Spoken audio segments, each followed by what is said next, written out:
Palladio itu mungkin bukan Renaissance lagi ya, tapi sudah masuk abad 18-19, di akhir Renaissance, gitu ya. Dia juga mengembangkan lebih jauh villa-villa. Jadi kita bisa lihat perjalanannya dari sebuah kuil menjadi bangunan publik, gitu ya. Kemudian pelan-pelan masuk bangunan villa. Tapi dan dalam pergerakan tipologi tadi itu, gitu ya, ada yang berkembang, ada yang berubah cara penggunaan langgangnya, tapi juga ada yang sama. Sebenarnya pertanyaannya kan apa yang sama ini kan? Apa sebenarnya sih asas dari langgam arsitektur klasik ini kemudian? Kemudian sebenarnya gimana cara kita mengenali arsitektur klasik? Saya rasa sekarang lebih sulit gitu. Kalau nggak tahu, mungkin di sekitar rumah kalian sekarang sudah banyak rumah-rumah yang dibangun dengan dibangun dengan cara itu, gitu, dengan langgam itu. Pertanyaannya kan apakah sebenarnya itu langgam arsitektur klasik atau sebenarnya itu hanya dekorasi mencoba sebagai arsitektur klasik? Dan dalam konteks kuliah ini sebenarnya lebih jauh lagi dengan langgam ini kita bisa tahu sebenarnya pada saat kapan sebenarnya area tersebut sebenarnya dibangun atau direncanakan, karena terkait sekali dengan seperti dari awal saya paparkan bahwa sangat terkait dengan tata kota rencana kota dari kota tersebut. Nah, sebelum masuk ke anatomi dari arsitektur klasik itu sendiri, ada beberapa nama yang sebenarnya cukup berperan dalam cerita arsitektur klasik ini. Pertama pasti Vitruvius. Lalu yang kedua Sebastiano Celio.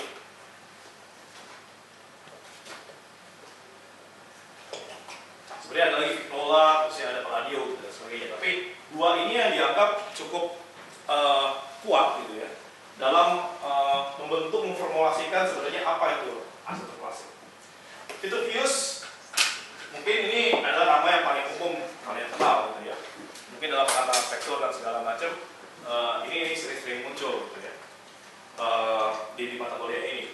Vitruvius adalah arsitek hidup di zaman Kekaisaran Romawi gitu. Sebenarnya terkenalnya nggak sengaja, saya mungkin pada itu terkenalnya nggak sengaja karena pada masa Renaissance, jadi sebenarnya abad 18-19, semua tiba-tiba entah kenapa di daerah Romawi, Italia, Roma itu, semuanya itu suka sama peninggalan bangsa Yunani. Gitu. Dan tiba-tiba bukunya Vitruvius itu dan itu adalah salah satunya buku dari bangsa Yunani, peninggalan Yunani yang menceritakan soal arsitektur, salah satunya. Jadi nama dia seketika populer.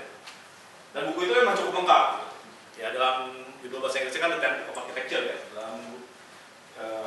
Itu menceritakan dari pendidikan sampai cara membangun, gitu ya, sampai pendekatan perancangan dan segala macam dalam 10 buku itu. Vitruvius, tujuan buku itu memang sebenarnya bukan untuk mencoba menawarkan sebuah teori, tapi sebenarnya dia bercerita apa yang terjadi pada masa dia hidup, gitu ya. Bagaimana cara dia berpraktek, dan buku itu memang sebenarnya dibuat disuruh untuk sebagai sebuah persembahan pada Kaisar Romawi pada waktu itu. Nah, Sebastiano Celio ini, gitu ya, ini hidup beratus tahun setelah Vitruvius. Gitu ya. Ini adalah seorang arsitek di zaman Renaissance abad 15-16 di Italia yang mencoba juga merumuskan, gitu ya, satu buku, gitu ya, dari Vitruvius mengembangkan. Jadi sebenarnya semua arsitek pada masa Renaissance ini yang Vitruvius semuanya sangat menyukai klasik ini, jelas semuanya merujuk pada Vitruvius, gitu ya. Dia juga buat buku, gitu ya. Jadi masing-masing itu sebenarnya buat buku. Salah satu bukunya Celio ini adalah Seven Books of Architecture. Jadi semuanya sampai bikin begitulah. Jadi ada sebelumnya ada Alberti itu bikin bukunya salah ya juga seperti itu, tapi ada lama juga berapa books of architecture. Terus Palladio nanti bikin buku juga The Fourth Book of Architecture. Saya nggak tahu kenapa apa itu yang muncul, tapi semuanya mengenai langgam arsitektur klasik. Nah, setelah Celio menuliskan bukunya itu, hampir semua arsitek yang mencoba mengembangkan langgam arsitektur klasik merujuk pada buku ini. Kenapa? Karena dianggap hanya dia yang mencoba memformulasikan langgam itu dengan sangat sistematis. Gitu. Bagaimana cara menggunakannya? Apa itu tatanan arsitektur klasik? Itu Celio yang membuat. Vitruvius hanya cerita bahwa arsitektur klasik itu ada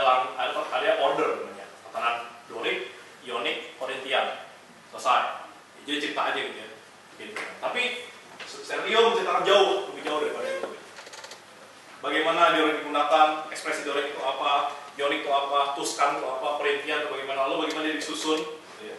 Dan untuk apa itu semuanya kita harus serius. Nah, ini kemudian menjadi tolak gitu ya, pengembangan arsitektur klasik berikutnya. Nah, ini sebenarnya kan yang paling umum kita kenal dalam arsitektur klasik, gitu ya. Kolom dengan kapitalnya. Ya. Jadi ini ada kolom, gitu ya, ini kapitalnya. Gitu ya. Yang di atas ini kita sebut Doric, yang di tengah ini Ionik, yang paling bawah ini Korintian. Ya. Paling gampang kalau kita lihat ini lebih, kalau kita paling gampang mengenalnya adalah dari minimnya dekorasi yang ada kan. Paling bawah dekorasinya paling rame, ya. Yang tengah ini sedikit ada, mulai ada. Yang atas sama sekali ya apa aja kaku lah ya. Jadi cuma kolom dan kepalanya aja. Nah, apakah cuma ini gitu kalau kita bicara arsitektur klasik? Apakah kemudian sebuah bangunan yang menggunakan kolom hanya dengan kolom ini langsung jadi arsitektur klasik? Ternyata tidak semudah itu, gitu ya. Jadi seperti dikemukakan oleh yang saya mengutip Summerson di awal, bahwa sebenarnya kalau kita bicara arsitektur klasik tidak berhenti pada bagaimana elemen dekorasi dan susunannya, gitu ya, dan dipakai, tapi bagaimana kemudian ini disusun dalam sebuah ratanan. Ini yang mulai ditemukan oleh Serlio, gitu ya. Bahwa ada ini, kalau kita lihat ini Doric, ini Ionik, ini Korintian. Dan kalau kita bilang sebuah order, gitu ya, jadi klasik itu sebenarnya ada order, langgam itu sebenarnya ada ordernya, ada tatanannya, ada rumusan. Sebenarnya tidak berdiri kolom, tapi yang menentukan sebuah langgam arsitektur klasik adalah pertama, hubungan antara bawah, kolom, capital, dan bagian atas yang disebut dengan entablatur.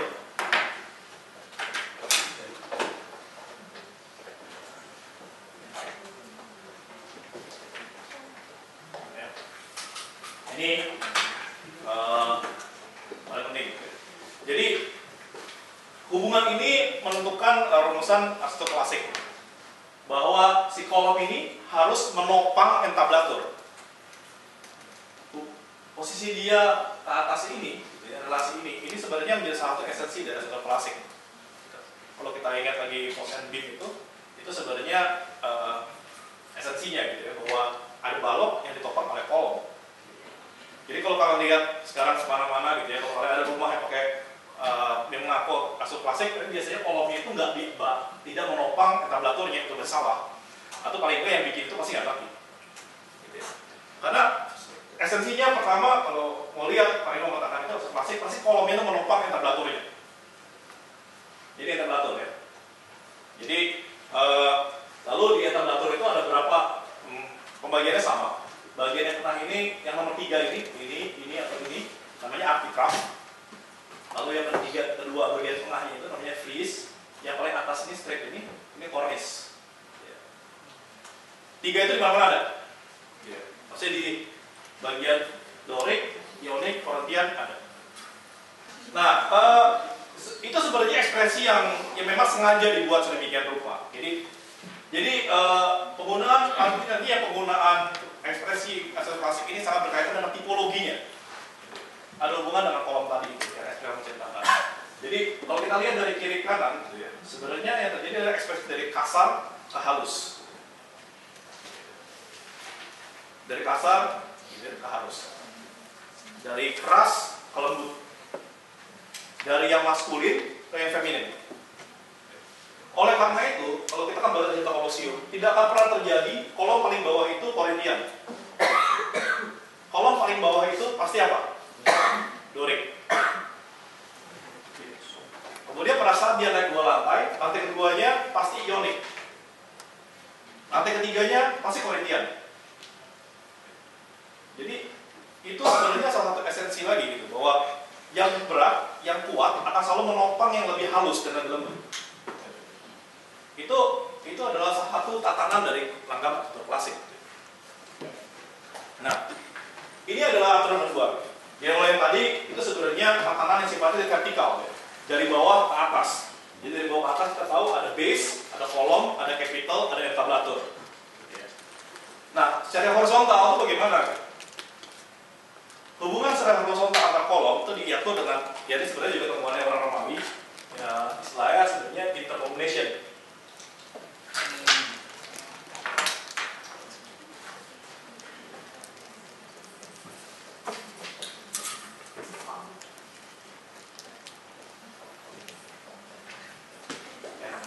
Jadi ini adalah hubungan antara diameter kolom dengan jarak antar kolom. Jadi kalau kita lihat ini ya, jadi kalau kita pilih yang pertama itu Pinot style itu, berarti jarak antar kolomnya itu adalah 1,5 kali diameter kolomnya. Kalau kita pakai C-style itu berarti jarak antar kolomnya 2 kali diameter kolomnya. Kebayang maksudnya? Ya. Kalau kita pakai U-style itu berarti 2,5 kali jarak antar kolom dan seterusnya. Yang paling besar berarti aerostyle, 4 kali diameter kolom. Nah, tatanan ini sebenarnya akhirnya kembali cerita saya tadi itu mengenai tipologi, ada hubungan dengan tipologi. Pada saat kapan kemudian tatanan ini digunakan? Pada bangunan pemerintahan pasti digunakan biasanya, atau militer digunakan pakai rapat. Karena ekspresi dari keteraturan, kekakuan, gitu ya, kekuasaan itu jadi lebih tergambarkan gitu, dengan seperti kolom yang berbaris kan. Kalau kita bikin lebih rapat, itu 1,5 kali diameternya. Gitu. Itu Pinot style. Walaupun secara umum kemudian setelah perkembangan yang dilakukan oleh para arsitek di zaman Renaissance itu, yang paling umum adalah C-style sama U-style. Itu paling umum. Seperti ini. Gitu. Ini perbandingan lagi gitu ya. Kalau kita lihat jarak-jarak. Jadi kalau kita, jadi bisa dilihat kalau misalnya kita menggunakan Doric dengan ukuran tertentu gitu ya. Jadi kalau kalian baca bukunya Vitruvius itu ada ukurannya bahwa hubungan base, perbandingan base dengan kolomnya dengan capital itu harus berapa, perbandingan berapa gitu ya. Nanti secara horizontal diatur lagi dengan intercombination tadi. Jadi kita bisa dapat sebenarnya ruang bentuk bangunannya bentuknya seperti apa dan kolomnya itu di posisi mana saja. Jadi lagi-lagi bukan masalah dekorasi.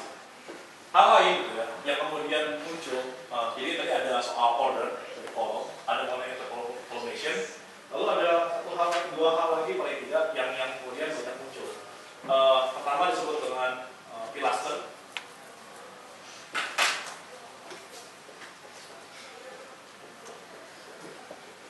Dan entasis.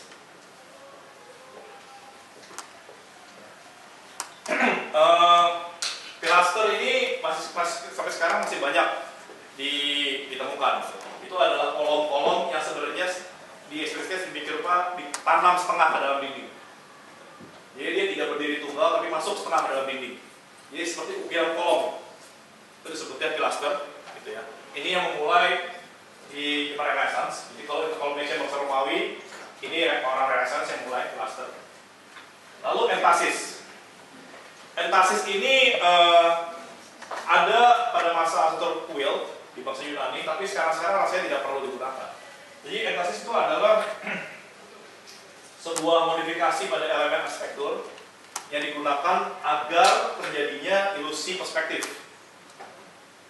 Jadi kalau bayangkan seperti Parthenon gitu ya, dengan kolom setinggi itu dan sebesar itu, kalau kamu berdiri di dekatnya, yang terjadi bangunannya itu nggak jadi lurus.